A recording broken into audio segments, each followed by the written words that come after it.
kelihatan bahwa sinyal plat untuk CKP sensornya ini oleng.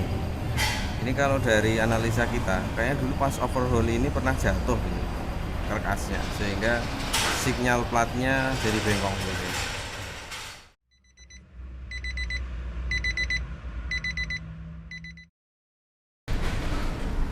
Assalamualaikum warahmatullahi wabarakatuh. Selamat datang kembali di channel Mandiri Auto, vlog perbengkelan duniawi. Ini lagi ada mesin Livina sedang dibongkar. Ini kendalanya adalah sensor CKP-nya itu dia selalu nyala. Nah, kita sudah pastikan sensornya oke, wiringnya juga oke. Nah, ternyata itu oleng ya teman-teman ya. Di apa namanya? Sinyal plate yang ada di crankshaft itu oleng. Nah, itu yang menyebabkan si pembacaan sensor CKP-nya jadi error sehingga muncul mil terus. Nah, ini kita akan bongkar dulu, kita pastikan dulu. Yang masalah itu crankshaft-nya atau sinyal plate-nya yang ada di crankshaft. Nah, sekalian nanti kita akan bersihkan slot-nya. Slot-nya lumayan parah ini, teman-teman. Halo Mas Diki. Halo. Apa kabar? Baik. Ini Livina generasi pertama Mas Diki ya? Iya, generasi pertama L10. L10 ya.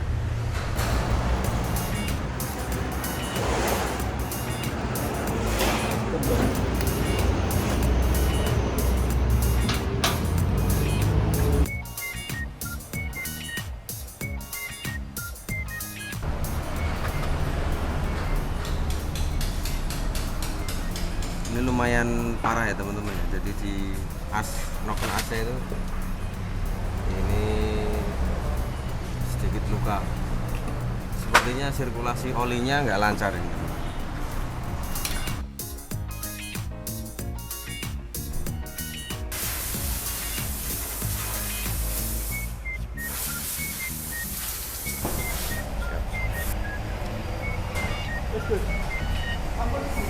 Oh, ternyata ini packingnya pakai packing yang non ori ya teman-teman. Bahannya dari asbes. Nah, kalau ori kan bahannya dari plat. Keraknya banyak. Nanti sekalian kita akan bersihkan. Coba masih gitu tolong diputar lagi.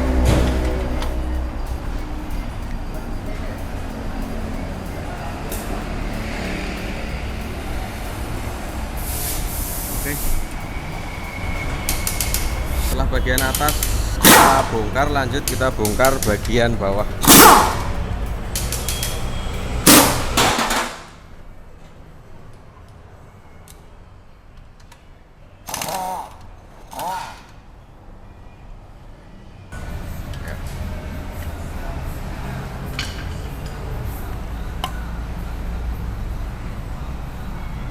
Nah, ini saringan kasarnya, strainer. Nah, ini filter oli. Nah, ini yang sering diganti rutin yang ini ya teman-teman. Ini ya di dalam oil pan ada saringan kasar namanya oil strainer. Nah, ini yang sering mampet juga. Kalau ini mampet biasanya sirkulasi oli nggak lancar, terus oli tidak bisa melumasi semua komponen. Biasanya karkasnya metalnya yang kena.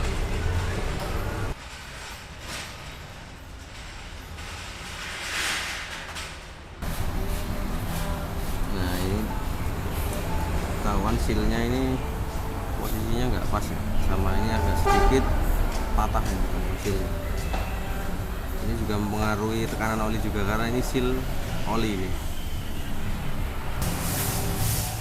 Nah, ini setelah dibongkar oil pan bawahnya ketahuan teman-teman.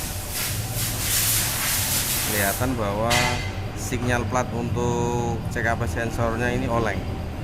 Ini kalau dari analisa kita, kayaknya dulu pas overhaul ini pernah jatuh ini karkasnya, sehingga sinyal platnya jadi bengkok gitu.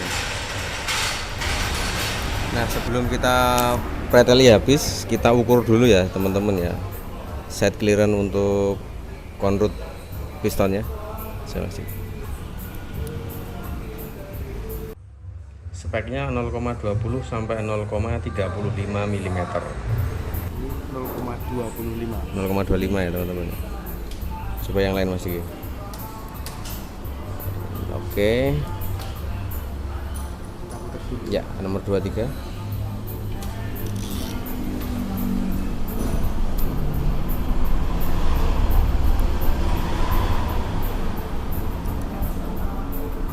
Oke, set clearance untuk masing-masing konrut pistonnya normal semua. Ya, kita lepas pistonnya teman-teman ya.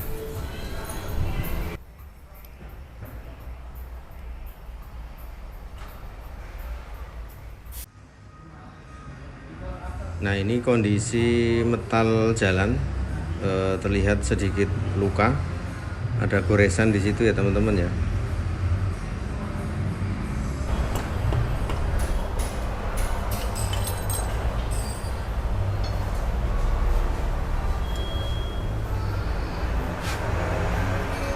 Ini pistonnya kita cek apakah pernah di undersize teman-teman. Coba dibalik Mas, ringnya ini apa namanya, coba dibersihkan Mas di permukaan yang ini, yang apa namanya, metalnya belakang.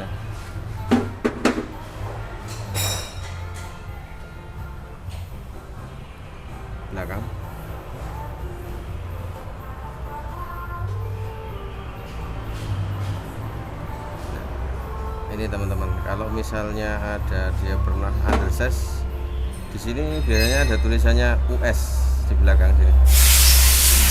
Ini sepertinya belum pernah undersize, ini masih standar metalnya. Nanti setelah ini kita akan ukur, kalau misalnya perlu di undersize ya kita harus undersize, karena dari bekasnya ini kayak lumayan kemakan ini metalnya.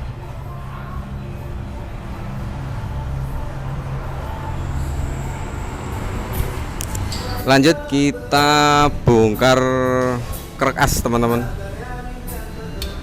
Pistonnya udah kelepas semua.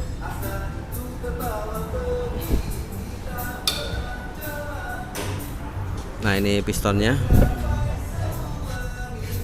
Kalau dilihat dari fisik udah ada sedikit baret-baret ya di bodi pistonnya ya.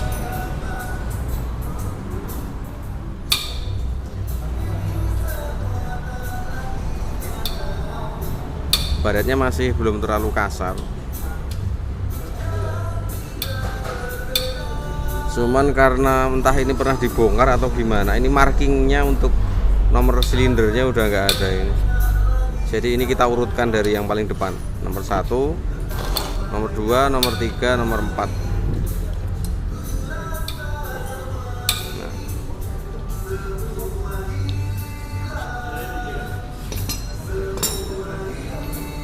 Nah, harusnya kalau piston itu ada nomor silindernya seperti ini ya, konrut itu. Nah, ini ada tulisan 2, berarti ini untuk silinder nomor 2. Nah, tinggal ini yang ada nomornya, yang lainnya sudah nggak ada nomornya semua. Nah, ini nanti piston perlu ganti atau tidak, sebenarnya untuk hal tersebut harus diukur dulu ya teman-teman ya. Diukur bornya, diukur diameter pistonnya. Kalau pistonnya sudah out spec ya harus diganti.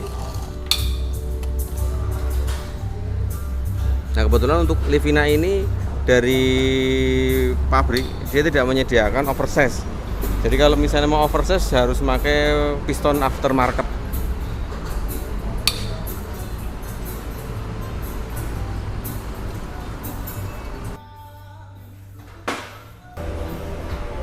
Nah, untuk metal duduknya ini juga belum pernah diganti ya teman-teman. Markingnya masih STD, masih standar, tapi secara visual dia udah kelihatan baret. Nah, itu ada kayak ada semacam alurnya kelihatan banget. Ini kalau diraba ini kerasain teman-teman. Nah, ini kemungkinan besar nanti harus di undersize kalau seperti ini, karena kalau nggak di undersize dia bisa bunyi juga. Ini lumayan parah ini. Kalau diraba pakai jari itu kerasa. Nah, ini metal duduk sudah dibongkar semua. Posisi yang di krek as juga kelihatan banget ya teman-teman ya. Nggak rata semua. Nah, kalau dari analisa kita kemungkinan si krek as apa namanya si signal plate ini bisa bengkok karena mungkin dulu pas overhaul dia pernah jatuh atau penyimpanannya nggak beres, sehingga karena dia ini ada olengnya ini di titik terlemah kan ada 3 baut, ada 1, ada 2, ada 3 di bawah sana. Nah ini adanya di sini yang oleng. Nah kemungkinan pas naruh atau pas melakukan apa gitu dia jatuh, jadinya dia oleng. Nah, ini yang paling oleng di sini.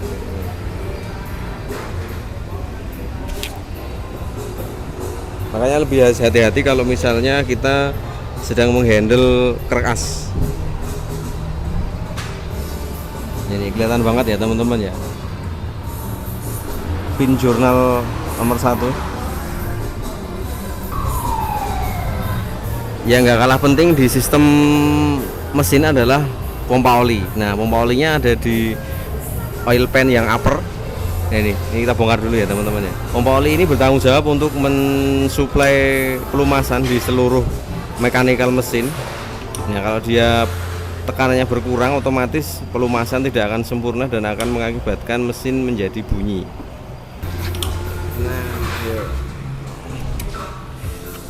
Nah ini oil pumpnya teman-teman. Itu ada gearnya, ada 2. Dia yang membentuk tekanan oli. Oke teman-teman, kita cukupkan dulu vlog kali ini. Nanti lanjut di part kedua. Kita akan bawa krek as dan mesinnya ke tukang bubut. Terima kasih sudah menonton. Wassalamualaikum warahmatullahi wabarakatuh.